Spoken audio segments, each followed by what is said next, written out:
Delight Modekwe is an emerging geophysicist and researcher with a Bachelor of Science in Applied Geophysics from Nnamdi Azikiwe University, Anambra, Nigeria.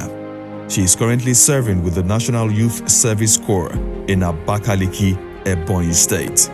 Driven by a natural curiosity to understand the Earth's subsurface systems, she is passionate about applying geoscience knowledge to address human and environmental challenges. As a sustainability advocate and environmental enthusiast, she actively promotes awareness of climate change, greenhouse gas reduction, and effective environmental management.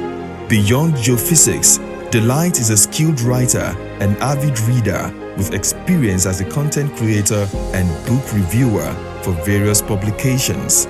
Her love for knowledge spans geoscience innovations, research methodologies, and diverse literary genres, fueling her commitment to continuous learning, problem-solving, and impactful research. Ladies and gentlemen, with a resounding applause, please make welcome Delight Modekwe. Good morning, everyone. I would love to stand on the existing order of protocol. My name is Delight Modekwe, a core member serving in Abakaliki, Ebonyi State. It's a great pleasure and privilege to be here, not just to be here, to listen to the wonderful insights shared by my colleagues, and I sincerely appreciate the Bible Society of Nigeria for this wonderful opportunity. Today, ladies and gentlemen, I would also like to share my thoughts on the topic, tax reforms and economic growth in Nigeria, evaluating the path to sustainable development and prosperity. Before I continue, let me quickly share a story recorded by the Punch newspaper on 15th March 2023. It is about a retired customs officer named Christopher Bassey. As of 2012, Christopher Bassey was at the edge of retirement, and he decided to go into what we call sachet water, or what we know as pure water manufacturing.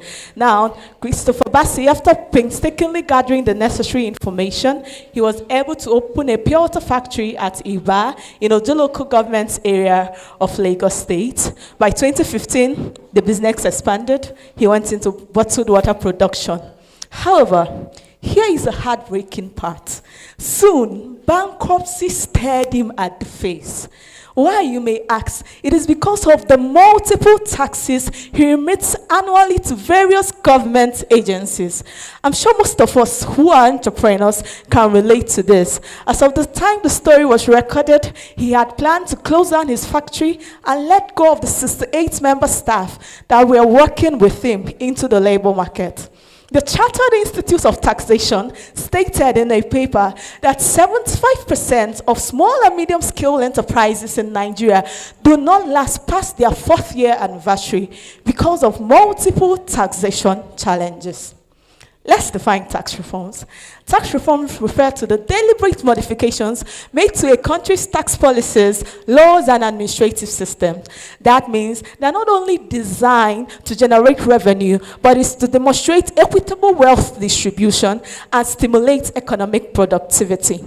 The question that confronts us today, ladies and gentlemen, isn't whether we need tax reforms. It is an undeniable fact that we do. In fact, recently on 26 June 2025, the President signed into law 4 new tax reforms. The question that confronts us, ladies and gentlemen, is whether these tax reforms represent genuine transformation and can lead us to the path to sustainable development and prosperity. In the course of my discussion, I'll be going through a historical overview, the biblical perspective, and my proposal for the way forward. From the historical point of view, dating back to the pre-independence era, we've seen that taxation in Nigeria has received multiple challenges and resistance. One that is worthy of note is the Aba Women's Riot of 1929, where they protested excessive taxation. From the post-independence, we've had a chain of reforms from 1978 to 1986 to the introduction of value-added tax in 1993, the tax policy review of 2012, and the most recent tax reforms of 26 June 2025.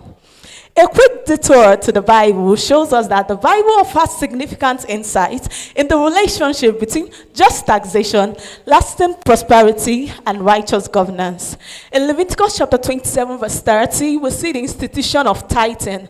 Tithing paralleled the need for regular, predictable tax collection and ensured that those who received greater harvests contributed more. In chapter 25, we also see the institution of Jubilee Year. The Jubilee Year was designed to prevent excessive inequality. Every 50 years, slaves were freed, debts were forgiven, and lands were returned to the original owners.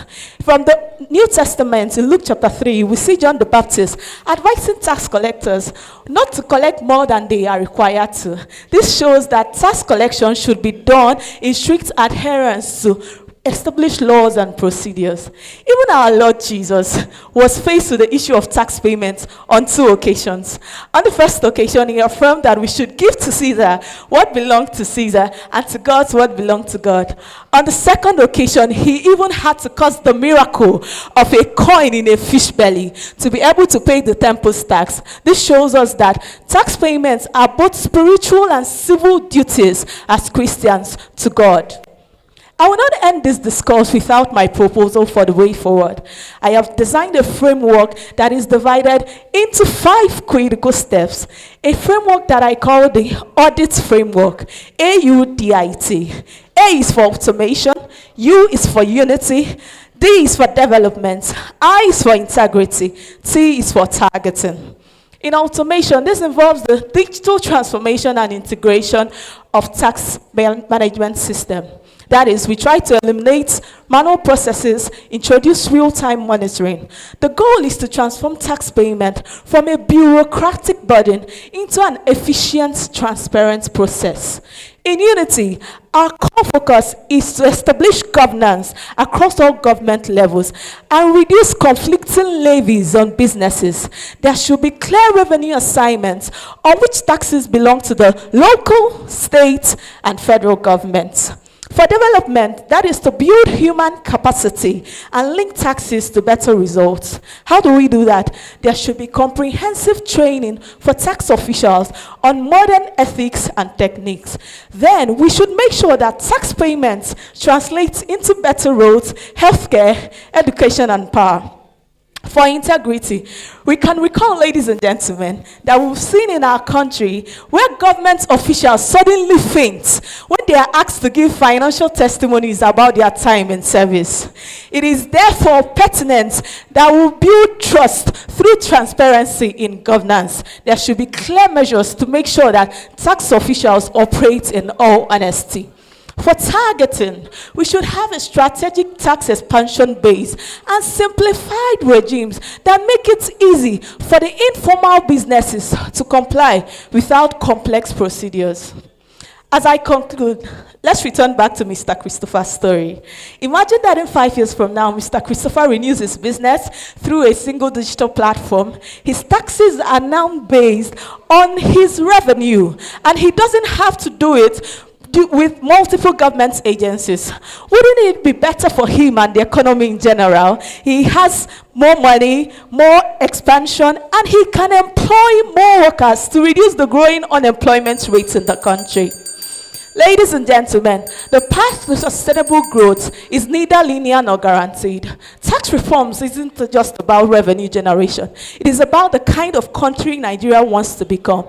With tax reforms that balance revenue generation, equitable wealth distribution, and citizens' development, we can build a more resilient economy and deliver improvements for us Nigerians who obviously deserve better than to have a system that appears to frustrate our dreams.